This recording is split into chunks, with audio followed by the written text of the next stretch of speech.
우리는 이 태어나면서부터 이 다른 사람의 영향을 받습니다. 영향을 받는다는 게 뭐냐면 내 눈에 보이는 사람들의 어떤 모습들을 우리가 따라하는 경향이 있습니다. 따라하는 경향이 있어요. 그러니까 제일 먼저 태어나서 보는 사람이 누굽니까? 부모들이에요. 그 자라면서 점점 아버지나 어머니에게 그들의 습관을 따라 배웁니다. 참 이상한 게 심지어는 안 보이는 것까지 배우는가 봐요. 제 친구는 결혼을 해서 아들을 낳았는데 아들이 점점 자라면서 이제 아이가 이제 자기가 이제 화장실에 가는 습관까지 키웠어요. 그런데 이제 엄마가 이제 제 친구에게 얘기한 거예요. 우리 애는 참 이상하다고. 그래서 왜 그러냐니까 화장실에 가서 그 변기에 앉아 있으면 매일 그 엉덩이를 그렇게 긁는다는 거야. 그래서 그 참 희한하다고, 왜 그런지 모르겠다고 그렇게 얘기를 했어요. 그러니까 제 친구가 가늠이 가. 지가 그러거든. 근데 지가 긁는 거, 화장실 긁는 걸 자기 아내도 본 적이 없잖아요. 화장실 안에서 긁는 거 누가 봅니까? 근데 아들이 똑같이 닮았다는 거야. 그런 식으로 닮아가기도 해요. 뭐 선천적으로 그랬는지 모르겠지만, 근데 대부분의 경우는 하는 모습을 보고 배웁니다. 아버지의 걸음걸이를 배워요. 저희 아버지가 굉장히 걸음이 빠릅니다. 그래서 어려서 제 아버지 따라가려면 거의 뛰다시피 해야 따라갈 수 있었어요. 근데 요즘에 보면 저도 걸음이 빨라요. 걸음이 빨라. 저 얼마 전에 결혼한 우리 김현우 형제도 앞에 와서, 지난번에 와서 앞에 찬양했잖아요. 올라오는 걸음걸이가 영락없이 지 아버지야. 약간씩 이렇게 이 무릎을 꺾어서 걷는 모습이 너무너무 똑같은 거야. 그죠? 그냥 닮아. 또 딸들은 엄마를 많이 닮아요. 엄마가 하는 모습 보고 배우고, 엄마의 손짓을 배우고, 엄마가 좋아하는 걸 같이 좋아하고, 엄마가 또 솜씨가 좋으면 딸도 그 엄마의 솜씨를 닮아가는 경향이 있어요. 입맛을 기억하는 것 같아요. 점점 자라면서 친구들에게 배웁니다. 친구들이 하는 걸 보고 배워요. 어떤 때는 잘못 되는 경우도 있습니다. 친구가 막 말을 더듬으니까 재밌어서 따라하다가 지도 더듬는 애들이 있어요. 자라면서 이제는 연예인을 닮아가. 연예인들이 무슨 옷을 입었다 하면 바로 다음날 완판이야. 무슨 장신구를 했다, 그것도 따라하고. 그렇게 하면 자기가 연예인처럼 예뻐지나? 묘하게 그런 심리가 있는 것 같아요. 스포츠 선수들도 따라합니다. 그들이 마시는 음료, 그들이 착용한 장비 그대로 해요. 아마 그걸 이제 스포츠 마케팅이라고 하는데, 스포츠 마케팅에서 전무후무하게 가장 성공한 그 스포츠 마케팅 중에 하나가 그 마이클 조단의 에어 조단입니다. 사실 마이클 조단이 아마 스포츠 역사사상 가장 유명한 스포츠 선수일 가능성이 많아요. 그가 시카고 불스에 있을 때 계속해서 우승을 하잖아요. 시카고 불스에. 그래서 그가 이 덩크슛 하는 장면, 이 발을 벌리고 팔 올리는 그 장면을 하나의 딱 상표로 해서 나이키가 에어 조단이라는 농구화를 만듭니다. 바로 그것이 계기가 돼서 나이키의 경쟁사가 아디다스예요, 세계적으로. 근데 완전히 아디다스를 제치고 나이키가 세계 1위로 가는 발판이 에어 조단입니다. 쭉 그 다음에 1등 하잖아요. 압도적으로 1위를 하기 시작해요. 스포츠 마케팅에 제일 먼저 눈을 뜬 게 그 대표적인 회사가 나이키 회사야. 계속해서 대스타들을 계속 올리는 거야. 수많은 사람들이 그 에어조단 농구화를 신습니다. 그러면 자기가 마치 점프력이 갑자기 2m 되는 것 같아.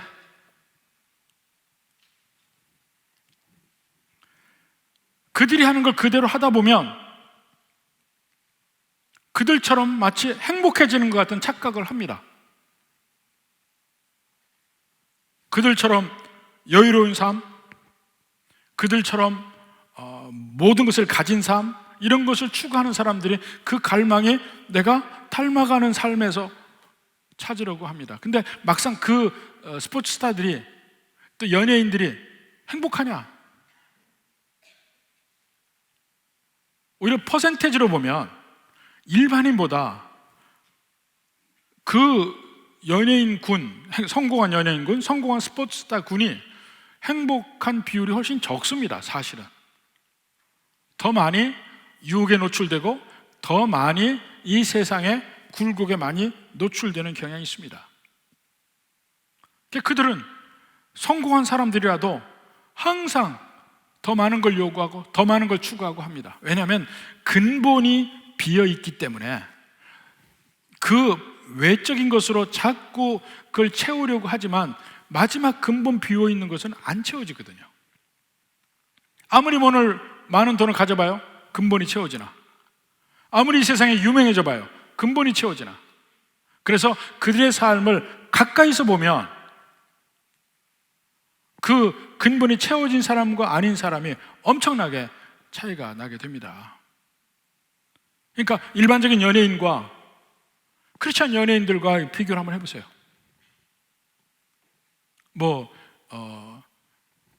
션의 삶을 보고, 차인표나 신혜라의 삶을 보고, 다른 일반 연예인의 삶을 보라고요. 엄청난 차이입니다. 속이 채워진 사람과 아닌 사람. 그런 면에서 이 세상에서 추구하는 것을 우리가 따라간다면 똑같이 공허함에 휩싸일 수밖에 없습니다. 그리스도 안에서 이런 면에서 깨어 있어서 참으로 성경에서 이야기하는, 예수님께서 우리에게 이야기하는 참된 행복으로 가는 길, 이 길은 이 세상이 우리에게 말하는 유혹의 길과는 정반대의 길에 있습니다. 근데 우리는 잘못하면 이 세상이 가는 길로 가려고 해요. 교회 안에 암암리에 들어옵니다. 그래서 예수 믿으면 세상이 가지는 복을 우리가 가질 수 있다고 얘기해요. 예수님 믿으면 아무 문제가 없고, 예수 믿으면 건강해지고, 예수님 믿으면 자녀도 잘 되고, 세상의 종교 똑같이 얘기하는 거예요. 근데 과연 성경에서 우리가 복 준다고 하는데 그 복이 그런 복이냐고, 그건 한번 생각해 볼 필요가 있습니다. 과연 그런 복이냐고요. 그리고 그런 복을 가진 이 세상의 연예인과 스포츠스타와 어떤 권세를 가진 사람들에게 과연 진정한 행복이 있는가?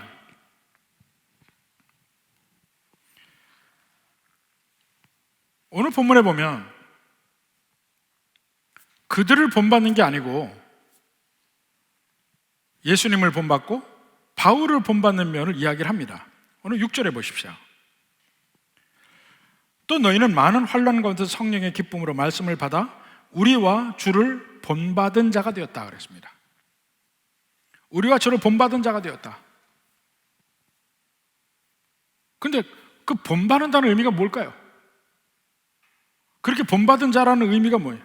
사실 이 앞에 1절부터 5절까지 보면 바울이 기도할 때 데살로니가 교인들에 대해서 감사한데, 감사하는 이유가 믿음과 사랑과 소망이 그들에게 있어요.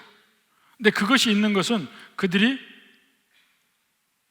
거듭났기 때문에, 그들이 거듭나 하나님이 택하셨기 때문에. 근데 하나님이 택하시면 어떻게 하느냐? 믿을 때 능력이 그들에게 나타났거든. 또 하나가 그 믿을 때 능력이 나타나고 그 뒤에 점점점 그들이 주님과 바울을 본받은 사람으로 되는 것이 바로 그들이 택함 받은 증거라는 거예요. 두 가지 증거. 그래서 그 본받은 것을 지금 얘기하는 겁니다.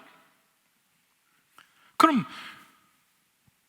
바울과, 우리라는 건 바울, 실라, 디모데 이들을 얘기하잖아요. 이들을 본받는다는 거, 그리고 주님을 본받는 것, 예수 그리스도를 본받는 것, 그 의미가 과연 뭐냐 이거예요. 사실 바울은 그 본받은 자, 이미테이터라는 말입니다. 이미테이터, 이게 똑같이 한다는 거죠. 그 말을 바울 서신에서 6, 7번 썼습니다. 근데 그 중에서 어떤 의미로 썼을까, 다른 구절도 함께 보는데 바로 그 뒤에 데살로니가전서 2장 11절부터 한번 봅시다. 너희도 아는 바와 같이 우리가 너희 각 사람에게 아버지가 자기 자녀이듯 권면하고 위로하고 경계해야 하노니, 그러면서 이는 너희를 부르사 자기 나라의 영광에 이르게 하시는 하나님께 합당히 행하게 하려 함이라. 하나님께 합당히 행하게 하려 함이라. 너희를 부르사 택했죠? 근데 그를 위해서 아버지가 자녀에게 하듯이, 바울이 목사입니다, 목회자입니다. 근데 목회자가 성도에다 하는 것이 마치 아버지가 자녀를 대하듯이 자녀를 권면하고 가르치고 꾸짖고 바르게 가서 마침내 하나님께 합당해 가도록 계속 가르쳤다는 얘기예요. 자, 그러면서 하나 그들을 칭찬하는 거지. 13절에 보면 이러므로 우리가 하나님께 끊임없이 감사함을, 여기도 또 감사함이 나오죠. 너희가 우리에게 들은 바 하나님의 말씀을 받을 때에 사람의 말로 받지 아니하고 하나님의 말씀으로 받음이니. 그들에게 복음을 증거한 것은 바울이에요. 근데 바울의 말로 받지 않고 하나님의 말씀으로 받았다는 거야. 제가 설교를 하지만 저도 노력하는 것은 제 말을 하려는 게 아니고 저를 통해서 하나님의 말씀을 증거하려고 하는 것입니다. 여러분도 받을 때, 이 말씀을 받을 때 제 말로 받는 게 아니고 하나님의 말씀으로 받아야만 합니다. 데살로니가 교회들이 그렇게 했다는 거예요. 하나님의 말씀으로 받아서 그 다음에 한 일이 뭐니까? 14절에 자, 형제들은 너희가 그리스도 예수 안에서 유대에 있는 하나님의 교회들을 본받은 자가 되었다. 자, 데살로니가 교회는 이방인 교회예요.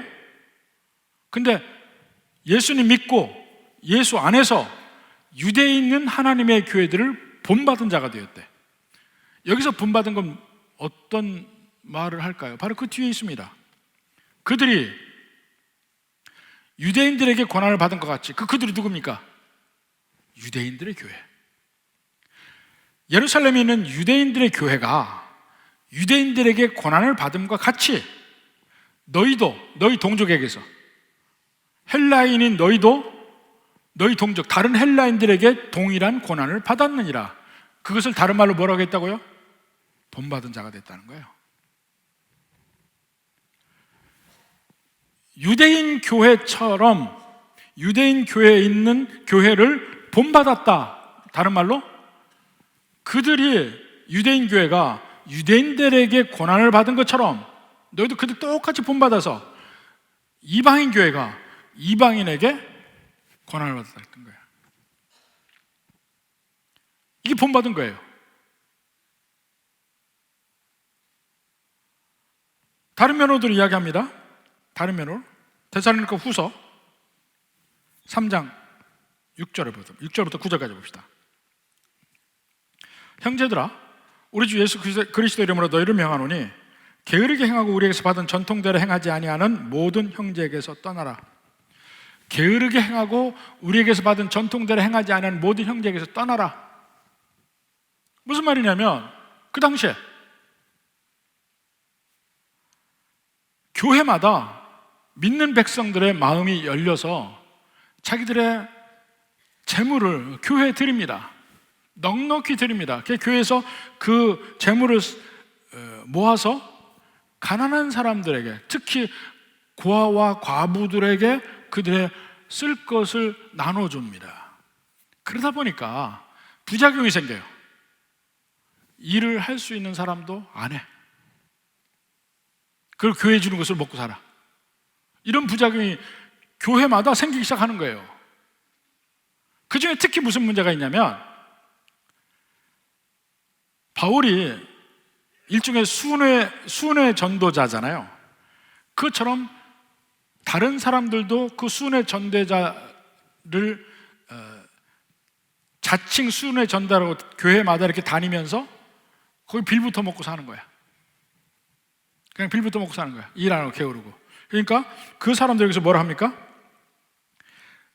우리에게서 받은 전통대로 행하지 아니하는 모든 형제, 그들에게서 떠나는 거야. 그러니까 이런 부작용이 있으니까 그 다음에 바울과 그 일행이 특단의 조치를 합니다. 어떻게 하냐면 그들은 공식적으로 안디옥교회에서 파송을 받았고 공식적인 그 복음 전도자라서 그 교회를 세우고 이렇게 다니는데, 그러니까 그들은 복음을 증거하며 그 복음을 받은 사람들에게서 료를 받고 일종의 사례를 받고 먹고 살 수 있는 권한이 있어요. 근데 그 권한을 포기하고 자기들이 수고해서 자기들이 먹을 걸 채우는 거야. 왜냐하면 그것은 너희에게 본이 되려고, 너희에게 본이 되려고, 그 얘기입니다. 자, 7절부터 봅시다. 어떻게 우리를 본받아 할지를 너희가 스스로 아나니 우리가 너희 가운데 무질서하게 행하지 아니하며 누구에게든지 음식을 값없이 먹지 않고 오직 수고하여 애써 주야로 일함은 너희 아무에게도 폐를 끼치지 아니함이래. 그러니까 저 사람들하고 달리 우리는 폐 끼치지 않겠다, 이겁니다. 우리에게 권리가 없는 것이 아니요, 권리는 있어요. 그러니까 원래대로 하면 그 료를 받고 사는 거야. 그런데 지금 그 사람들 때문에 오직 스스로 너에게 본을 보여 우리를 본받게 하려 함이라. 이 이유 때문에 자기들이 일해서 먹고 사는 거예요. 자, 그래서 본을 받으라, 그러니까 본이 되기 위해서 노력하는 면이 있습니다. 근데 그 본받는 면이 전혀 우리가 아는 것과는 다른 면이잖아요. 자, 예수님처럼 점점 더 거룩해지는 사람, 어떤 사람들입니까? 우리 자칫하면 교회에서 만에 행동이 예수 믿는 믿음으로 세련된 사람, 또 잘 다른 사람을 해서 베풀기도 하고 거룩함이 느껴지고 기도도 잘하고 모든 면에서 사람들과의 관계도 잘하고, 이런 사람을 그리스도를 본받는 사람으로 보통은 생각을 합니다. 그런데 여기에서 이야기하는 그리스도를 본받는 자, 바울과 그들의 일행을 본받은 자하고는 다른 개념이에요. 여기서 본받은 자는 뭡니까? 아까 데살로니가전서 2장에도 이야기했지만 유대인 교회의 고난 받는 거, 우리도 이방인 교회로서 이방인에게 고난을 받는 거, 이게 본받는 거라는 거예요. 다시 6절에 돌아와서, 오늘 본문의 6절에 돌아와서 우리와 주를 본받은 자가 되었다, 이렇게 얘기합니다. 우리와 주를 본받은 자. 제일 먼저 주를 본받은 자라는 면에서 한번 생각을 해봅시다. 예수님을 본받는 자. 사실 예수님 믿는다는 것이 우리가 보통 그리스도와 연합을 이룬다고 이야기를 해요. Union with Christ, 연합을 이룬다. 그러니까 1장 1절에도 보면 바울과 실로아나 디모데는 하나님 아버지와 주 예수 그리스도 안에 있는 데살로니가 성도들, 그리스도 안에 있다고 얘기하죠. 우리가 처음 예수님 믿을 때 우리 안에 그리스도 영이 들어오십니다. 내 안에 예수님이 계시고 우리가 예수님 안에 있고, 이게 연합이에요. 그래서 이제는 내가 사는 것이 아니요 내 안에 계신 예수님이 사는 것이다, 이렇게 고백을 하잖아요. 근데 그 내가 사는 게 아니고 내 안에 예수님이 산다, 이게 무슨 말입니까? 나의 이제까지 옛사람은 벗고 새 사람, 예수님을 닮은 삶으로 살아간다는 개념이에요. 그러니까 여기서부터 본받은 자라는 개념이 적용이 되는 겁니다. 근데 예수님을 본받는다는 거 한번 생각해봐요. 그럼 예수님이 어떤 삶을 살았다는 겁니까? 예수님이 바로 예수님이 산 삶의 가장 핵심이 하나님이신데 인간으로 이 땅으로 낮은 자리에 오셔서 낮은 자리에서도 또 고난받으시고 십자가에 가시고 그 다음에 하나님 부활하시는 거예요. 그게 예수님의 삶이야. 그걸 본받으면 어떻게 됩니까? 우리도 예수님처럼 그렇게 산다는 거예요. 더 낮아지고 낮아짐에도 불구하고 또 고난받고 십자가를 져야 돼. 사실 바울이 제일 먼저 데살로니가 와서 전한 복음의 내용도 그거예요. 사도행전 17장 봅시다. 사도행전 17장 1절부터 보면 그들이 암비볼리와 아볼로니아 다녀가 데살로니가에 이르니 거기 유대인의 회당이 있는지라. 유대인의 회당에 가서 가르칩니다. 바울이 자기의 관례대로 그들에게로 들어가서 새 안식일에 성경을 가지고 강론을 했어요. 회당에서. 근데 성경을 강론하는데 그 내용이 뭐냐면 뜻을 풀어 3절에 그리스도가 해를 받고 죽은 자 가운데서 다시 살아나야 할 것을 증언했어요. 이 복음의 핵심이죠. 복음의 핵심이 뭡니까? 예수님이 누구신지 두 가지. 하나님이신데 이 땅에 인간으로 오셨고 하신 일 두 가지. 우리를 위해서 고난당하시고 십자가에 못 박히시고 그 다음에 부활하시고. 이게 복음의 핵심이잖아요. 그 복음의 핵심을 얘기한 겁니다. 그 중에 핵심 중에 핵심이 뭐냐면 우리를 위해서 고난당하시고 죽으시고 부활하셨다는 거예요. 이 얘기를 한 겁니다. 근데 많은 유대인들이 이를 거부합니다. 그들은 메시아가 이 땅에 와서 고난받는다는 그 사실 자체를 거부합니다. 메시아는 이 땅에 와서 승리하고 모든 세상을 제압하고 왕으로 쓰고 모든 이 세상의 나라들이 그 메시아에게 와서 절하고 우리가 가장 최고의 민족이 되는 것, 그게 그들이 바라는 거였어요. 근데 메시아가 왔는데 고난당하고 십자가에 못 박혀 돌아가신다? 그들은 용납이 안 되는 거예요. 그럼에도 불구하고 바울은 그거 복음을 증거합니다. 그들은 이 유대인들은 거부하면서 이제 바울과 그 일행들을 참소하고 또 그 데살로니가 도시의 그 집정관들에게 그들을 참소하는 내용이 있습니다. 7절에 봐요. 17장 7절. 야손이 그들을 맞아들였도다. 야손은 그중 예수 믿은 사람이들이요. 이 사람들이 다 가이사의 명을 거역하여 말하되 다른 임금 곧 예수라 하는 이가 있다 하더이다. 그들이 듣긴 제대로 들었어요. 바울이 증거한 것은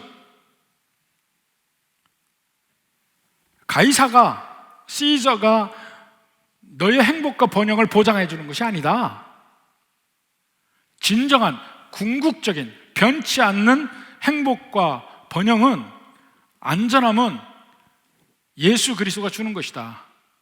예수 그리스도가 참된 왕이고 그 하나님 나라를 선포하고 그 나라의 국민이 되어서 예수님께 순종해야 된다. 그게 바울이 전한 복음이란 말이에요.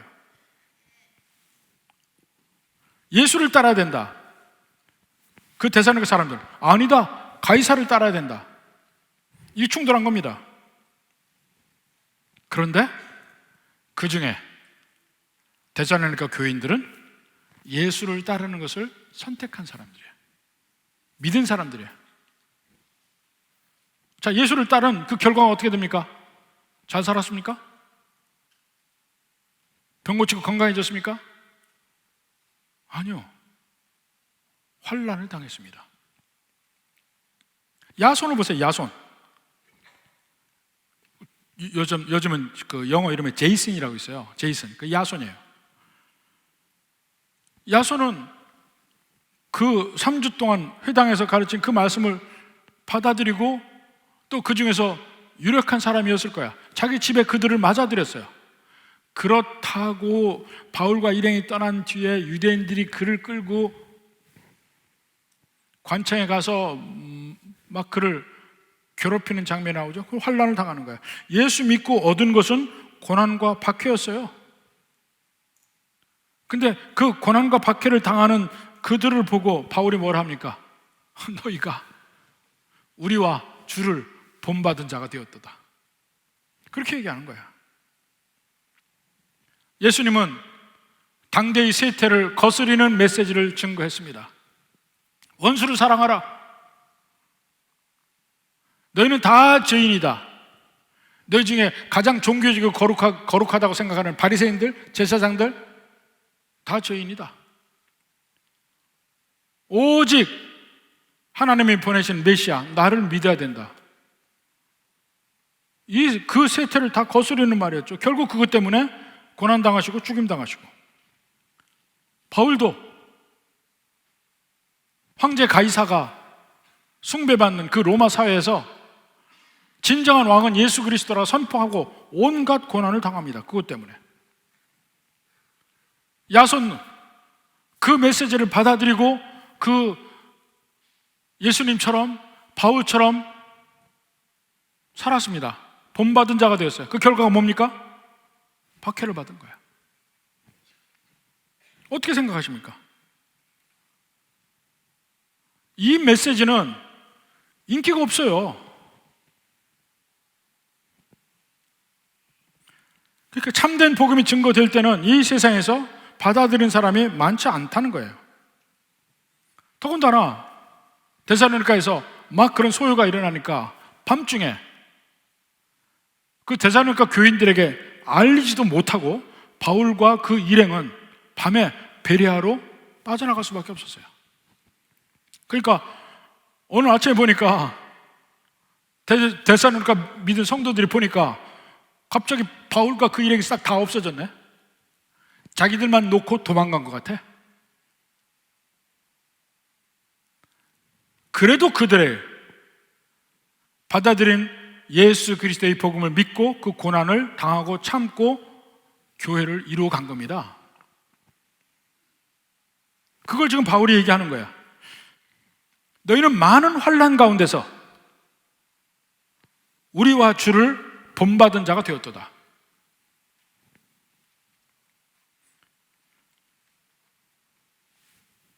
주님을 본받을 때 주님의 삶과 똑같은 일이 벌어져요. 바울도 주님을 본받는 삶을 살면서 주님께 일어난 일이 똑같은 일이 벌어져요. 우리를 본받으라 할 때 바로 그러한 우리예요. 바울의 삶이 어떻습니까? 이미 그들도 안다는 거예요. 그 앞에 5절에 보면 이는 우리 복음이 너에게 말로만 이른 것이 아니라 능력과 성령과 큰 확신으로 된 것입니다. 우리가 너희 가운데서 너희를 위하여 어떤 사람이 된 것은 너희가 아는 거예요. 바울에 대해서 안다는 거예요. 바울이 어떤 사람인지. 근데 바울이 어떤 사람입니까? 잘 나갔던 사람이에요. 유대인들 안에서는 최고로 잘 나가는 사람이었어요. 다소 유력한 집안에 있으면서 유학도 갔어요. 예루살렘에 가말리엘 문화야 최고의 학교에서 교육을 받은 사람이야. 그의 앞길은 창창해요. 바리새인 중에 바리새인으로 인정받는 사람이야. 그런데 그가 예수 믿은 다음에 그의 인생은 세상적인 안목으로 보면 완전히 바닥으로 추락한 인생이야. 예수님 믿고 유대인들이 그를 막 죽이려 하잖아. 그러한 인생을 살면서 나를 본받으라고 그래요. 나를 본받으라. 그리고 데살로니가만 얘기하면 뻔히 고난당할 줄 알면서 가서 데살로니가 회당에서 예수 그리스도의 복음, 십자가의 복음을 증거하는 거예요. 그리고 또 고난당해. 그리고 밤중에 급히 빠져나올 수밖에 없었는데 그 남겨진 데살로니가 교인들에게 나를 본받은 자가 되어서 기쁘다고 얘기해. 여러분이면 어떻겠습니까? 근데 예수 믿으면 고난을 받는다. 당연한 겁니다. 예수 믿으면 궁극적으로는 복과 은혜와 행복, 없어지지 않는 복, 이 세상에서 잠시 잠깐의 복이 아니고 진정 영원한 복과 행복은 있어요. 그러나 그 가는 과정에서 반드시 십자가의 고난을 거쳐야 됩니다. 왜냐하면 내 옛사람이 죽어야 되니까, 내 새 사람이 그리스도로 본받는 삶이 살아나야 되니까. 그게 우리 삶에서의 그 죽음과 부활의 경험이에요. 근데 그 와중에 우리를 그 길로 가게 하는 능력이 하나 있습니다. 그게 뭐냐면, 다시 오늘 본문 6절에 보면 성령의 기쁨으로 말씀을 받았다고 그래요. 예수 믿는 사람에게, 진짜로 예수 믿는 사람에게 있는 복 중에 복이 심령 가장 깊은 데서, 우리의 가장 핵심적인 부분에 있는 성령의 기쁨이에요. 이 세상 사람들이 이 세상에서 아무리 많은 것을 가지고 아무리 많은 것을 누리더라도 그들이 진정 행복을 누리지 못하는 이유는, 뭔가 부족함을 계속 느끼는 이유는 마음속 가장 깊은 데에 깊은 공허함이 있기 때문에 그렇습니다. 이게 채워지지 않기 때문에. 근데 예수 믿는 사람은 밖으로 어떠한 고난과 핍박과 이런 것들이 있다 할지라도 심령 속에서부터 나오는 기쁨, 채워짐, 만족감, 이것이 그를 행복하게 하는 거예요. 이게 차이입니다. 이게 진정 그리스도인의 삶이야. 이 세상 모든 것을 뛰어넘고 이 세상의 가치를 다 뛰어넘는 진정한 소망의 길을 우리는 가지고 있어요. 이것을 성령의 기쁨, 참된 기쁨, 계속 이 기쁨에 대해서 이야기합니다. 그 가장 대표적인 예가 가장 환난을 당하는 빌립보 교회, 그들에게 보낸 빌립보서에 보면 기쁨이 계속 나와요. 누구보다도 환난을 당한 빌립보 교회가 기뻐하라 기뻐하라 나온다니까. 왜 기뻐하겠습니까? 우리 심령 가운데 있는 성령이 주시는 기쁨이 있기 때문에 그래요. 근데 이것을 베드로도 이야기합니다. 베드로가 이야기할 때 이 기쁨을 뭐라고 얘기하냐면 말할 수 없는 기쁨.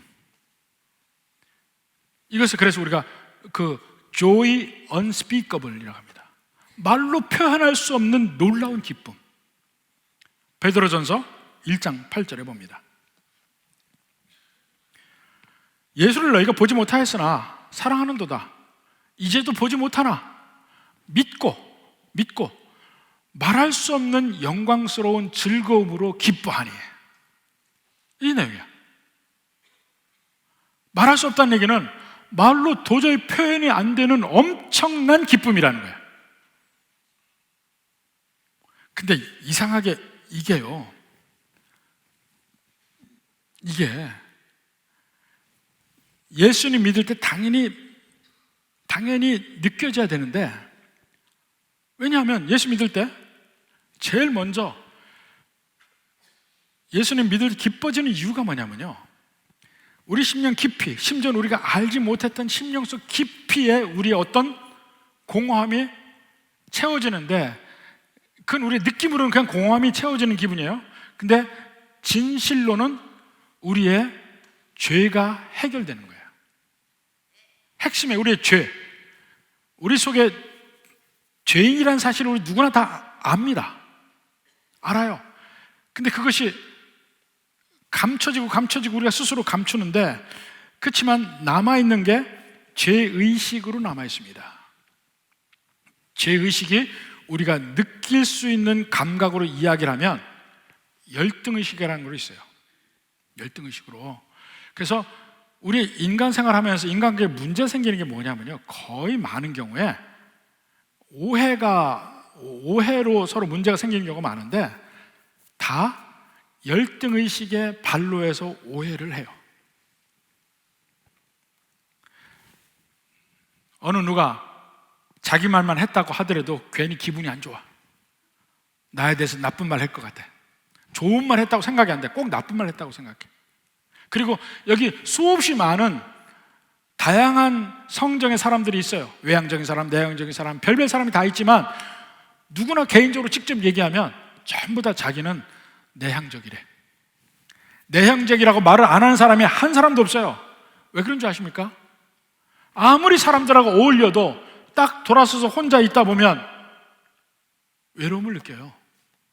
그리고 어느 누구와도 나눌 수 없는 내 속에 가지고 있는 것들이 있습니다. 이게 나눌 수 없어요. 왜냐하면 그걸 다 펼쳤다가는 나는 이 세상에서 아무에게도 인정받지 못하는 인생이 되거든. 내 속에 모든 이 죄적인 생각들을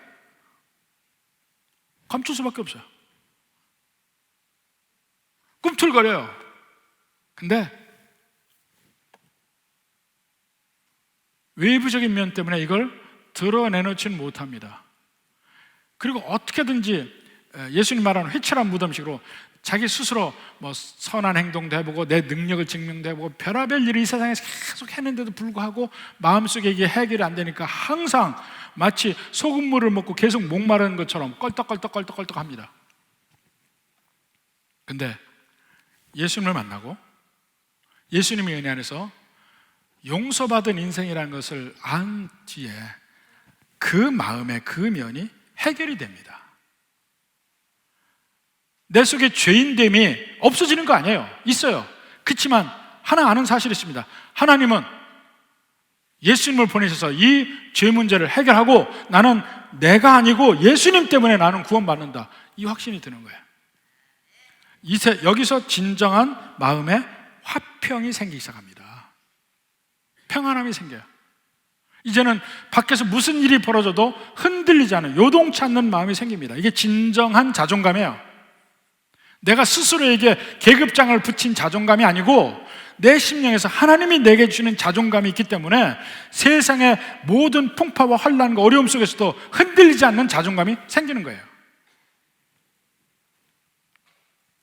그러면 그 다음에는 매일매일의 삶에서 예수님을 본받은 자의 삶을 하나, 둘 살기 시작하면서 이게 더 느껴집니다. 이게 여러분의 모든 삶에서 끊임없이 여러분은 의사결정을 요구받아요.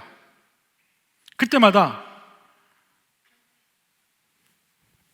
A를 택하면 환난이 적은데 원칙을 벗어나야 돼. B를 택하면 원칙대로 사는데 환난이 있을 것 같아. 어디를 택할 거예요? 많은 경우는 A를 택합니다. 환난이 적은 부분으로. 그게 넓은 길이에요. 그러나 예수 믿는 사람은 좁은 길을 택할 수밖에 없어요. 환난이 있다 하더라도.